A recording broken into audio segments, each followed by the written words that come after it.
10 ans s'étaient écoulés, mais pour Jalen, c'était comme si c'était hier. Le vent bruissait dans les arbres secs de l'automne alors qu'il se tenait aux abords du cimetière d'Ashmore, l'endroit qu'il avait évité pendant une décennie. Il ne s'était pas rendu sur la tombe de sa sœur depuis le jour de ses funérailles. Il n'avait que 8 ans lorsque cela s'est produit, trop jeune pour comprendre pleinement le poids du chagrin, trop jeune pour poser les questions qui le hantaient depuis des années.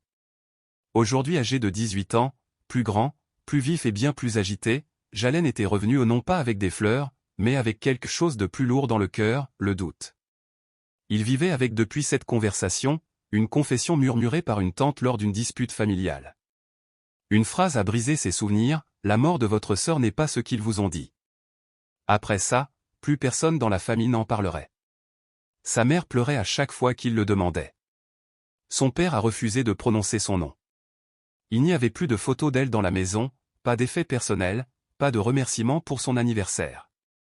C'était comme si elle avait été effacée. Ce silence a suscité plus que des soupçons, cela a créé une tempête à l'intérieur de Jalen.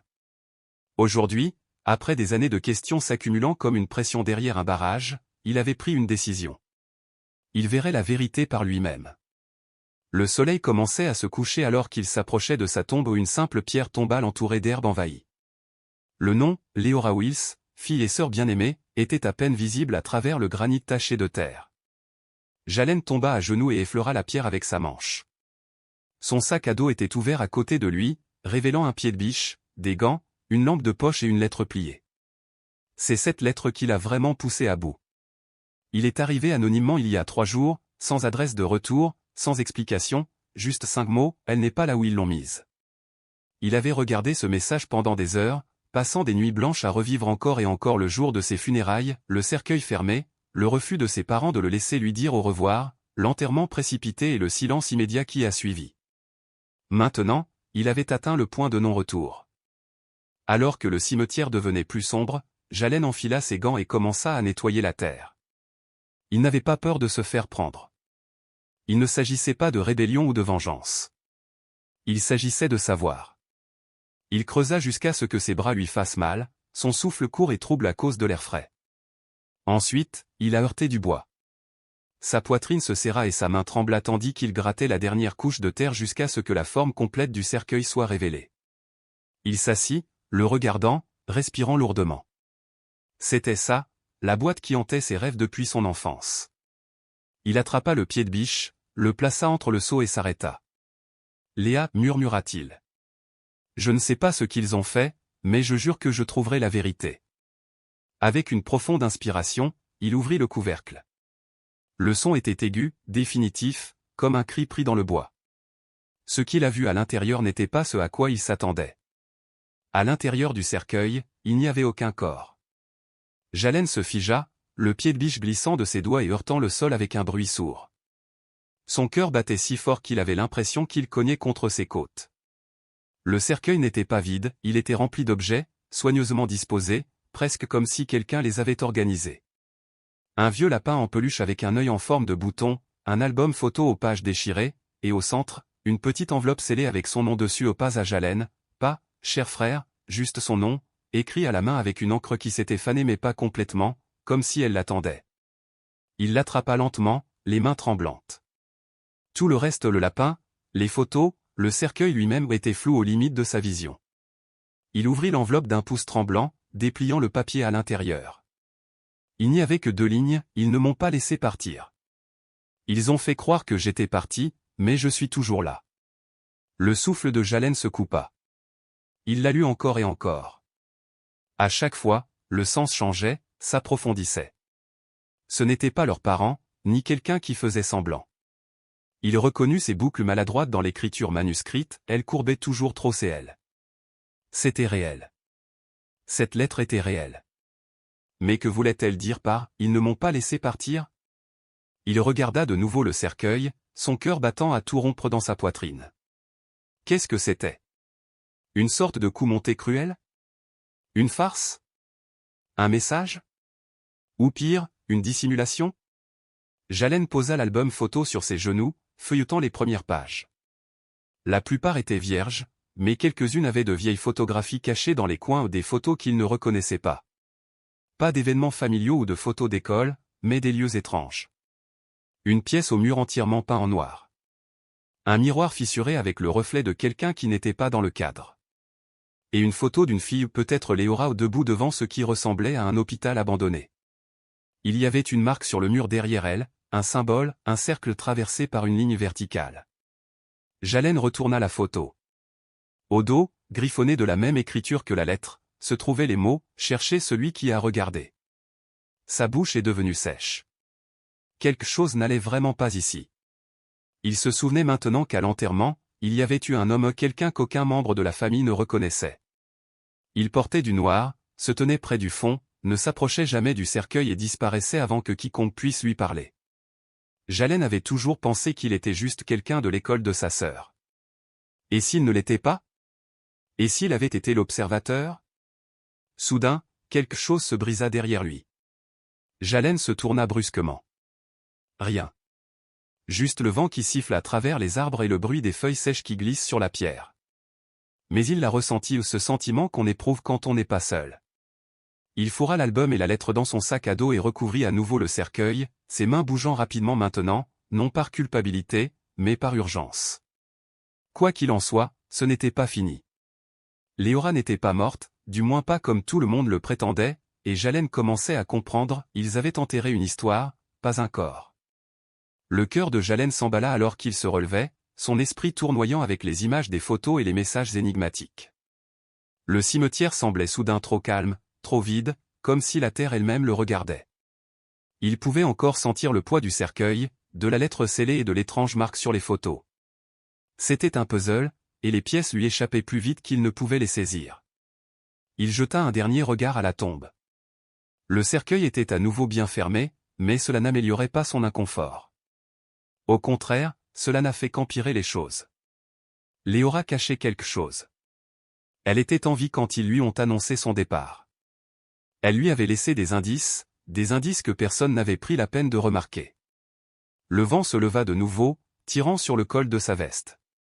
C'était comme un avertissement. Jalen ne savait pas quoi faire de lui-même. Il ne pouvait pas simplement partir, pas alors qu'il était si proche des réponses. Il devait savoir ce qui s'était réellement passé. Il a donc décidé de faire ce qu'il aurait dû faire depuis longtemps, trouver l'observateur.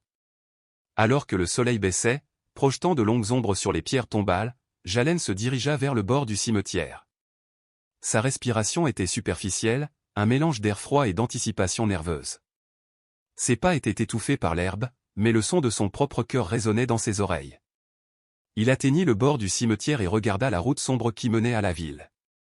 L'observateur avait assisté aux funérailles il y a 10 ans. Où était-il maintenant? Jalen s'arrêta devant la clôture.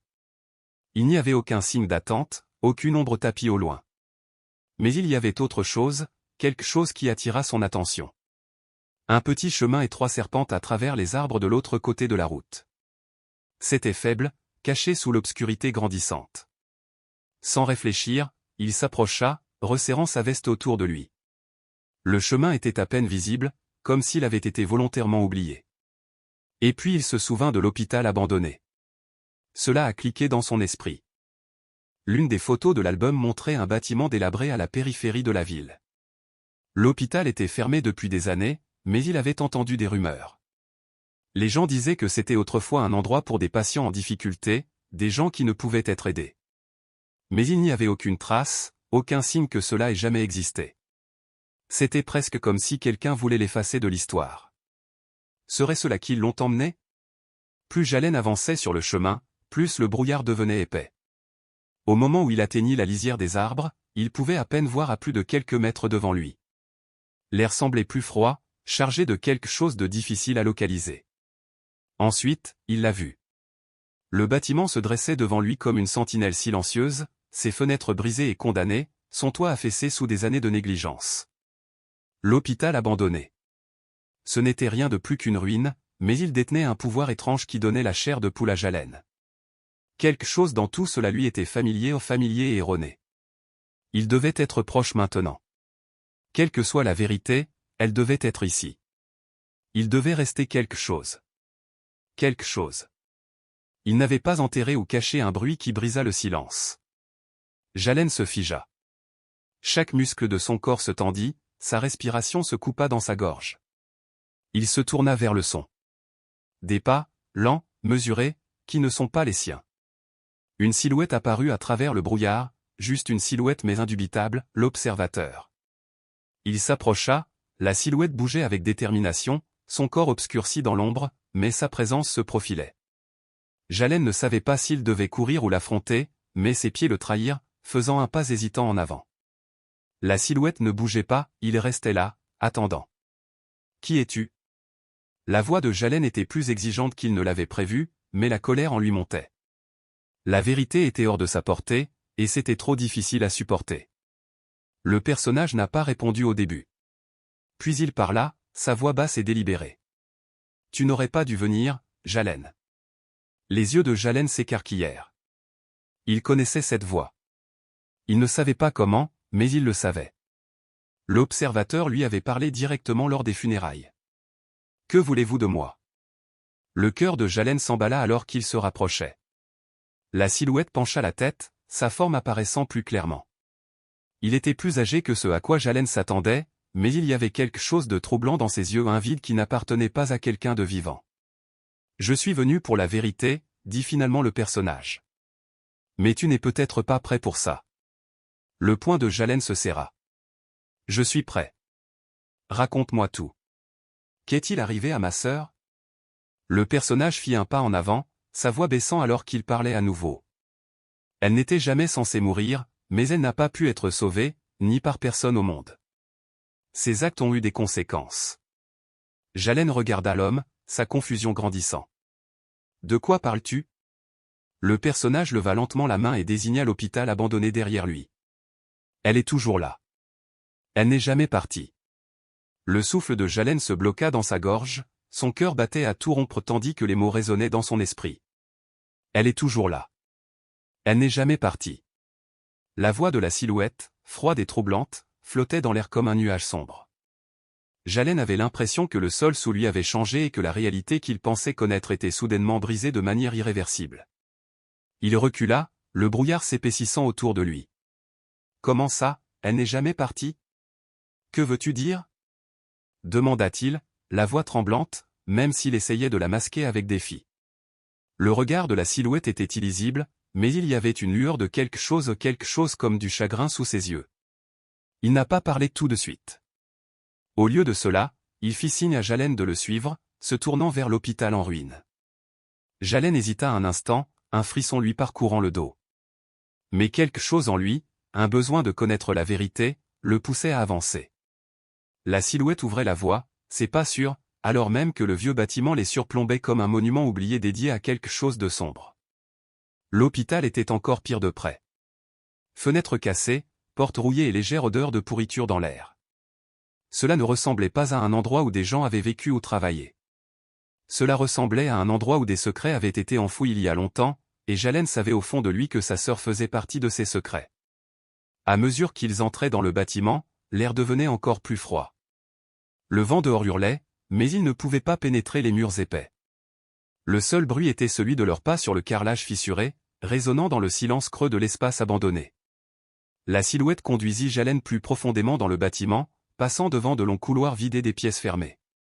Ils s'arrêtèrent devant une porte au fond d'un couloir étroit, dont l'encadrement tenait à peine, comme s'il avait été oublié par le temps lui-même. La silhouette se tourna vers lui, le visage un masque de tristesse. « Elle est derrière cette porte, Jalen, mais tu ne comprendras pas ce que tu vois. » Le cœur de Jalen s'emballa alors qu'il attrapait la poignée de porte. « J'ai besoin de comprendre. J'ai besoin de savoir. » Il a ouvert la porte. À l'intérieur se trouvait une pièce qui semblait n'avoir pas été touchée depuis des décennies, des meubles poussiéreux recouverts de draps blancs, une seule faible lumière suspendue au plafond, projetant de longues ombres sur les murs. La pièce lui semblait étrangement familière, comme si elle avait fait partie de sa vie, même s'il ne l'avait jamais vue auparavant. Et là, au centre de la pièce, se trouvait un lit, soigneusement fait. Sur le lit gisait une jeune fille, immobile et sans vie, les mains croisées sur sa poitrine. Le visage de la jeune fille était pâle, mais il y avait quelque chose en elle qui n'allait pas, comme si elle était prise entre deux mondes. Jalen s'avança, le souffle court. C'était elle. C'était Léora, mais elle était différente. La fille sur le lit n'était pas la sœur dynamique qu'il avait perdue. Cette version d'elle était figée, piégée. Qu'est-ce que c'est? Qu'est-ce qu'ils lui ont fait? La voix de Jalen se brisa alors qu'il regardait la silhouette qui se tenait derrière lui. Le visage du personnage s'adoucit, mais sa voix était lourde. Elle faisait partie de quelque chose qu'elle ne comprenait pas complètement, et quand elle a essayé de le quitter, ils l'ont emmené. Ils lui ont pris son âme, son esprit. Ce que vous voyez est une partie d'elle qu'ils ne pouvaient pas détruire, mais ils ne pouvaient pas non plus lui permettre de vivre. Jalen secoua la tête avec incrédulité. Pourquoi ont-ils fait ça? Pourquoi personne ne pouvait-il me dire la vérité? Parce que ce n'est pas une vérité destinée à tout le monde. Pas pour toi, Jalen. Pas jusqu'à maintenant. La silhouette se rapprocha du lit, sa main planant juste au-dessus de la forme immobile de Léora. Tu voulais la vérité, mais parfois la vérité est plus dangereuse que le mensonge. Jalen sentit un frisson lui parcourir le dos. Sa sœur était là, mais elle ne l'était pas. Ce n'était pas la personne qu'il avait connue. Le corps devant lui était une coquille vide vivant mais pas vivant. Quelque chose avait été arraché, volé. Il s'avança, tendant la main pour lui toucher la main. Alors que ses doigts effleuraient les siens, quelque chose d'étrange se produisit. Un choc lui parcourut le bras, une vague de froid qui sembla lui transpercer l'âme. La pièce semblait se déformer autour de lui. Les murs craquèrent. Le sol gémit sous ses pieds. Les yeux de Léora s'ouvrirent, mais ce n'étaient plus ses yeux. Les pupilles étaient larges, anormalement ainsi, et elle brillait faiblement, comme si quelque chose d'autre regardait derrière elle.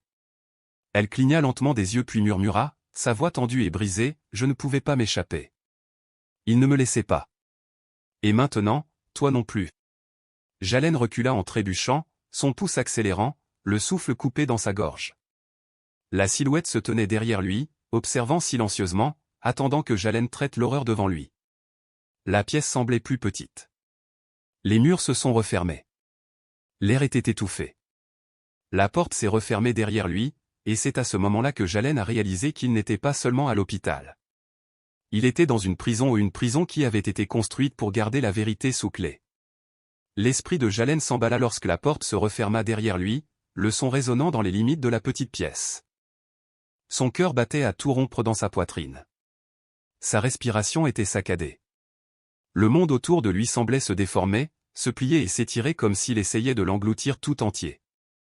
Les yeux de Léora, écarquillés et brillants, semblaient le transpercer, coupant la panique grandissante dans son esprit. Je ne pouvais pas m'échapper.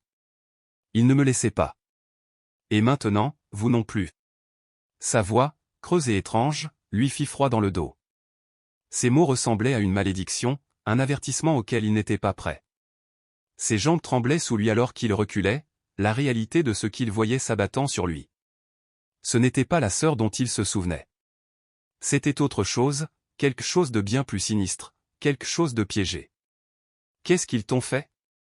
Murmura Jalen, sa voix tremblante alors qu'il tendait la main vers elle, même si ses mains étaient incertaines, hésitant comme s'il avait peur de toucher à la vérité qui pourrait le consumer. La forme de Léora tremblait, comme si l'air autour d'elle était devenu instable. Elle ne parla plus, mais les chuchotements devinrent plus forts, une cacophonie de voix dans sa tête, des voix qui ne lui appartenaient pas, des voix d'un autre temps. Sortez. Il arrive. Ils ne s'arrêteront jamais. Ne lâchez jamais prise. La silhouette, l'observateur, s'avança. Sa présence était soudain plus imposante qu'auparavant. Son visage restait caché sous l'ombre du masque, mais sa voix brisa le silence étrange. Elle n'a jamais été censée être libérée. Aucun d'entre eux ne l'a été. Il parla avec détermination, la voix lourde de regret. Le système que vous essayez de démanteler à l'hôpital, celui où se trouvait ma sœur. La voix de Jalen brisa le brouillard de confusion et de peur. Il cherchait quelque chose de solide auquel s'accrocher. Ce n'était pas un hôpital. La voix de l'observateur semblait devenir plus sombre, plus ancienne. C'était un lieu de confinement. Pour les âmes. Pour les souvenirs. Pour ceux qui auraient dû être oubliés. Votre sœur a été choisie pour porter quelque chose qu'elle ne pouvait pas comprendre, quelque chose qui ne pourrait jamais se développer. L'esprit de Jalen chancela. Élu? Que veux-tu dire par choisi? C'est insensé. Elle n'était qu'une petite fille, une enfant ordinaire. Pourquoi ferait-elle partie de tout ça? Et pourquoi personne ne me l'a dit? Pourquoi ont-ils menti? L'interrompit la silhouette, d'un ton froid mais non sans une trace de sympathie. La vérité est trop dangereuse. Les ténèbres qu'elle portait en elle étaient trop puissantes pour être comprises. Il fallait les cacher. Et plus elle essayait de les combattre, plus il devait les enfermer. Mais elle n'était jamais censée rester dans le noir. Il tourna son regard vers Jalen, les yeux perçants. À travers les ombres, tu es la clé maintenant. Jalen recula d'un pas, l'esprit tournoyé. Clé? Que veux-tu dire? Le personnage hocha la tête, les yeux pleins de sens, comme s'il regardait la dernière pièce d'un puzzle se mettre en place. Le sceau, la chose qui maintient tout sous clé, est brisée maintenant. Parce qu'elle n'a jamais vraiment disparu. Elle s'est transformée, et quand elle s'est réveillée, cela signifiait quelque chose. Soudain, le sol trembla. Le sol sous les pieds de Jalen s'est fissuré et les lumières de la pièce ont vacillé. Quelque chose de lourd, d'ancien commençait à bouger. Jalen sentit le changement dans l'air, la pression, et instinctivement il recula. Mais ses pieds étaient ancrés au sol, comme si la pièce elle-même l'entraînait plus profondément dans son obscurité. Tu dois faire un choix, Jalen, dit la silhouette en se rapprochant. Sa présence était désormais suffocante, et Jalen sentit le froid s'installer dans ses os. Vous pouvez la laisser partir, laisser tout cela rester enfoui, ou vous pouvez faire face à ce qui a été laissé derrière vous. Vous pouvez la libérer, mais vous devrez faire face à ce qui va suivre, à ce qui attend sous la surface. La respiration de Jalen était superficielle alors qu'il essayait de comprendre, de traiter ce qui se passait. Sa sœur, Léora, n'a pas seulement été victime d'un sort cruel. Elle faisait partie de quelque chose de bien plus ancien, quelque chose qui avait attendu le bon moment pour se libérer. Et maintenant, ce moment était venu. Mais à quel prix? La pièce trembla à nouveau, plus violemment cette fois. Les murs gémissaient et craquaient comme s'ils étaient vivants, comme si l'hôpital lui-même luttait contre l'intrusion. Les lumières se sont atténuées pour devenir une lueur étrange, et à ce moment-là, Jalen savait qu'il n'avait pas le choix. Il devait faire face à la vérité, aussi terrifiante soit-elle, aussi douloureuse soit-elle. Il se tourna vers le lit où reposait Léora. Ses yeux étaient toujours ouverts, mais son expression était vide, sans vie. La lueur dans ses yeux s'estompa à mesure que sa bouche bougeait, formant des mots qui n'avaient aucun sens. « S'il vous plaît, libérez-moi. » Le cœur de Jalen manqua un battement.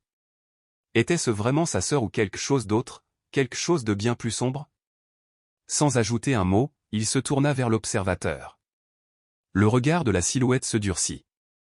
Vous connaissez déjà la réponse. C'est le même choix qu'elle a fait il y a longtemps, accepter ce qui a été pris ou le libérer. Vous devez décider maintenant. Un bruit de tonnerre résonna des profondeurs de l'hôpital et la température baissa encore plus. Les murs même hurlaient d'une puissance ancienne, avec des souvenirs enfouis depuis longtemps, attendant d'être libérés. Le souffle de Jalen se coupa. C'était le choix final, et il devait le faire maintenant. Jalen restait figé, son corps bloqué par le poids de la décision qui l'attendait. L'air autour de lui semblait se plier sous la tension, comme si la pièce elle-même retenait son souffle. Le regard froid de l'observateur était inflexible, attendant que Jalen fasse son choix. Il se tourna vers le corps de Léora, la fille qu'il avait autrefois aimée, la fille qui avait ri avec lui et joué dans la cour. Mais maintenant, tout ce qu'il voyait était une coquille creuse, quelque chose qui n'était plus tout à fait elle. Et cette prise de conscience le frappa comme un coup dur. Elle n'était pas seulement piégée dans ce corps. Elle avait fait partie de quelque chose de sombre, d'ancien. Le cœur de Jalen s'emballa alors qu'il se dirigeait vers le lit. Sa main flottait au-dessus d'elle, incertaine. Doit-il tendre la main? Doit-il essayer de la libérer? Serait-ce même possible? Et que se passerait-il s'il le faisait? Que se passerait-il s'il ne le faisait pas? La voix de l'observateur perça ses pensées. Tu dois choisir, Jalen. Le temps presse. Jalen prit une profonde inspiration en regardant le sol. La décision lui semblait plus lourde que tout ce qu'il avait jamais connu, mais il ne pouvait pas laisser cela continuer. Il ne pouvait plus vivre dans l'ignorance. Il ne pouvait pas laisser les secrets du passé l'attacher, lui et sa famille, à cette malédiction. Les mains tremblantes, il tendit la main vers la forme sans vie de sa sœur. Sa peau était froide, son corps anormalement immobile.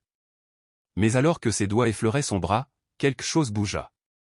L'air autour d'eux crépitait et Gélène sentit une vague de puissance le traverser comme un barrage qui s'ouvre. Pendant un bref instant, c'était comme si le bâtiment tout entier était vivant, palpitant d'énergie. Il recula en chancelant, étourdi par la force de la chose. Puis les yeux de Léora s'ouvrirent brusquement. Son regard n'était plus vide, c'était plein de douleur, plein de quelque chose de plus.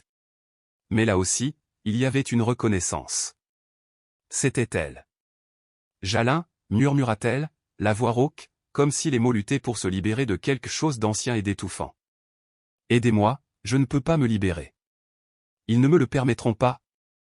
L'observateur s'avança, sa silhouette grande et ombragée, bloquant la lumière alors qu'il s'approchait du lit. Vous ne pouvez pas la libérer. Le sceau a été brisé. Le prix a été payé. Gélène le regarda, sentant le poids de ses mots pénétrer. Le visage de l'observateur, toujours caché sous le masque, restait froid, insensible. Mais il y avait quelque chose dans ses yeux dont Gélène ne pouvait se débarrasser, une tristesse. Elle n'a jamais été censée être libérée, la voix de l'observateur s'adoucit légèrement. Aucun d'entre eux ne l'était. Vous ne comprenez pas le prix à payer, la colère de Gélène éclata et il se tourna pour lui faire face. Je m'en fiche. Je m'en fiche de tout ça. C'est ma sœur. Sa voix était brisée, un mélange de fureur et de chagrin.